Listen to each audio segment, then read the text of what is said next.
want to bring in Rafael Bernal. He's a staff writer for The Hill, a political news outlet here in Washington. Rafael, thanks so much for your time. How prevalent is the slave trade among migrants, and what factors make them so vulnerable?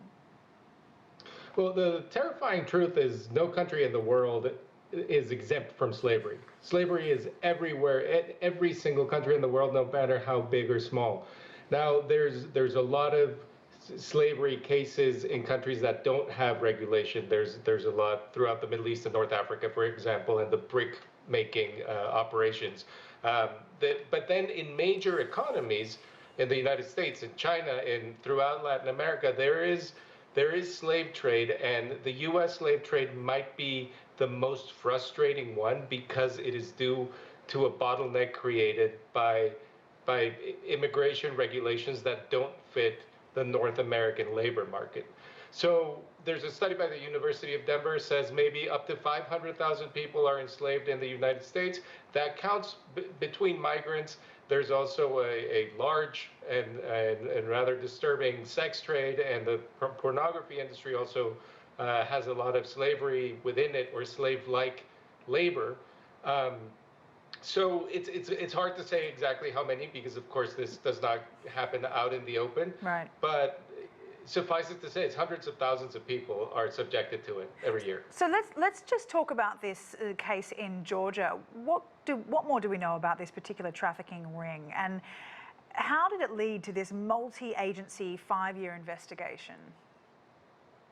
Well, that's it. There's no other way to get these rings other than these complicated, expensive, lengthy investigations where possibly there were authorities who knew of people who were living under slavery and could do nothing about it, and to not disturb the whole investigation. Why is it so complicated? Because it happens in at least 2 countries, at least Mexico and the United States. Generally, these investigations might even involve third countries.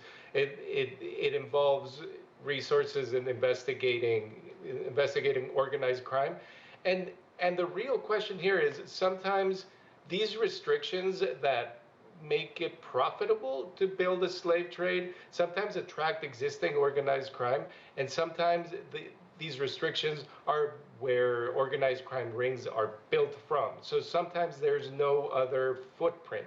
The authorities can be starting from scratch with complete unknowns, with no criminal backgrounds, who just saw an opportunity and, well, unethically, of course, decided to take it. And it sounds like it was also the nature of the abuses uncovered in Georgia and the level of impunity the perpetrators operated for so long that brought light to the actual flaws around this visa program here in the United States. Can you tell us more about these flaws and the H-2A visa program, how these traffickers manipulated the system in the way they did? Well, most immigrant advocates will tell you that the biggest flaw in the H-2A visa program is that it's not big enough. And frankly, it's not just migrant advocates. Also, farmers will tell you that.